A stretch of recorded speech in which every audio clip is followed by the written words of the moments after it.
Hey there, welcome back to the channel. According to the CDC, 50 to 70 million Americans suffer from a sleep disorder or sleep deprivation. Additionally, 4% of adults take a prescribed sleeping pill, and 16% of adults with a diagnosed sleep disorder take sleeping pills. So what are sleeping pills and how do they work? Well, today we're going to give a general overview of sleeping pills as well as some pros and cons, so let's get into it.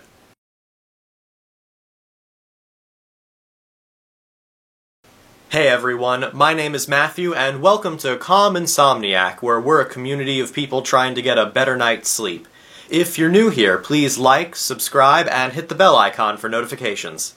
Okay, so you can tell by the title of this video that I have a clear opinion on sleeping pills, but before I get into that, I want to give a personal story as well as a disclaimer. Let's start with the disclaimer, and that is, I am not a medical professional, and this is not medical advice. If you have any concerns with your health, please contact your doctor or healthcare provider. My personal story doesn't involve me taking sleeping pills, but you'll see how it relates in a minute. So I don't have allergies of any kind, but when I was a freshman in high school, I suddenly developed seasonal allergies to pollen and other things like that. My eyes were incredibly itchy, my nose was running, I was sneezing a lot, and it was really bad. That same summer, I was invited to attend a composition workshop at the prestigious Cleveland Institute of Music. And I hadn't yet seen a doctor about my seasonal allergies, so I brought Benadryl with me just in case I needed it. And let me tell you, I needed it really bad. Now, if you've taken Benadryl or any other antihistamine before, you know that one of the side effects is drowsiness. So there I was, 15 years old, sitting in a class with distinguished faculty and other peers, and because I had taken Benadryl to reduce the symptoms of the seasonal allergies, I was visibly falling asleep in class. Like my eyes were closing and my head was falling down, and I was suddenly waking myself up. And that would happen several times throughout the day and during the sessions.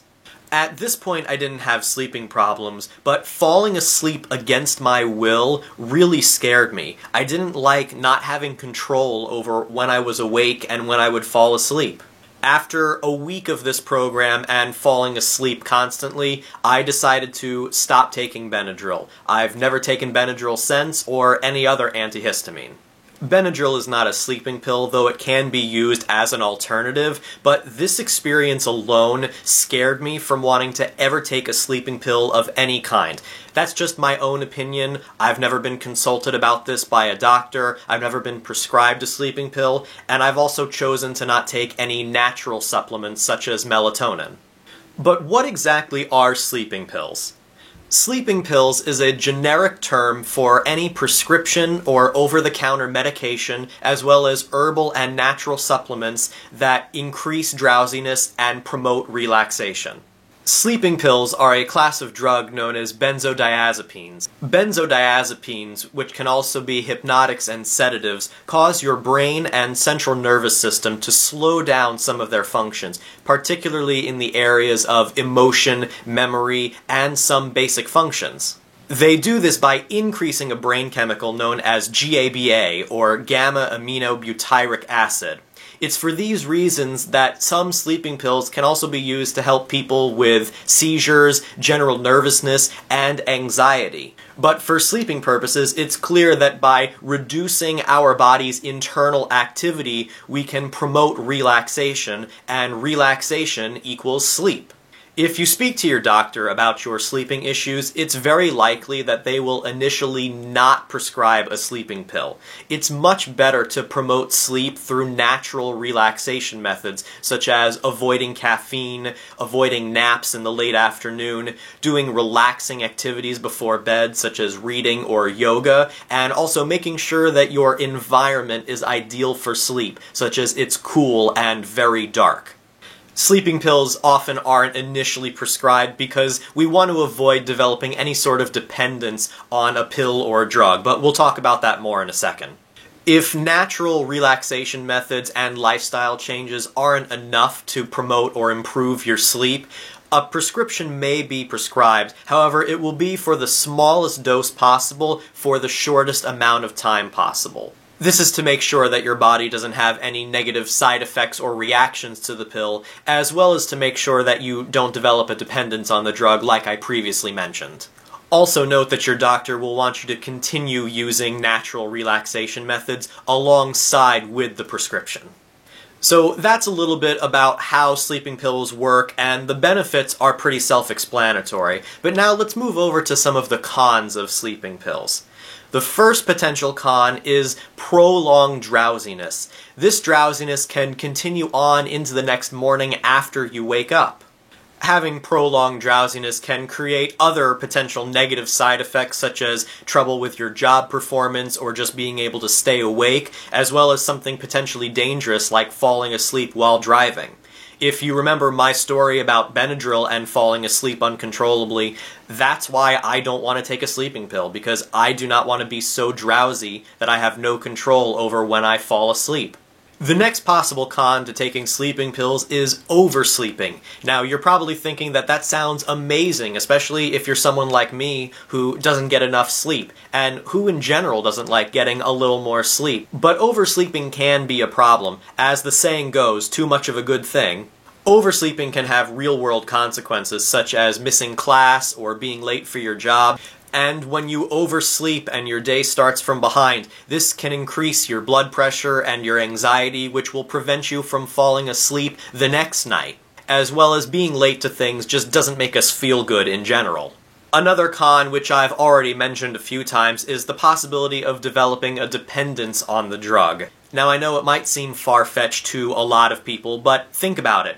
If you've never been able to fall asleep quickly and you've had trouble for years with staying asleep, and finally you're prescribed a pill that gets you to fall asleep and stay asleep, you'd be amazed at how well it works, and you would probably correctly attribute your sleep to that sleeping pill.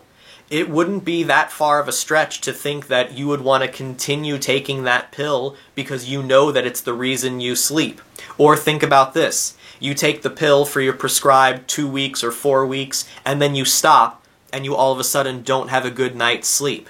It's easy to think that you'd want to take that pill again, and right there you've developed a little bit of a dependence on that drug. It's a little scary, and I'm not saying that you will develop a dependence, but I think it's safer to avoid that risk altogether.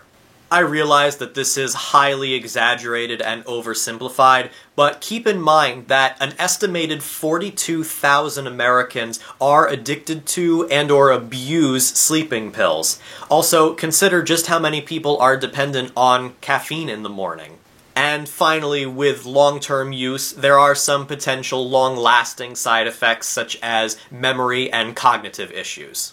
There we go. That's a brief overview of sleeping pills, what they are, their pros and cons. I know by the video title it seemed like I was going to give a really passionate argument for why I'm against them, but truthfully I can't decide that for you. That's a conversation you have to have with your doctor. I only have my personal experience, which is rather limited in this case, and I would much rather be a resource that presents both sides of something than make a passionate argument for one side or the other. Especially since I'm not a medical professional and this is a bit outside of my comfort zone. If you have any personal experience with sleeping pills or taking natural supplements such as melatonin, let me know in the comments below. I'd like to know what your experience was. Don't forget to like, subscribe, follow me on Facebook and Pinterest, and check out my website, calminsomniac.com, where I have all kinds of articles on sleep health, sleep tips, classical music, and some product reviews. You can also sign up for my email list where I'll keep you updated on everything I post. Thanks for watching. I'll see you next time.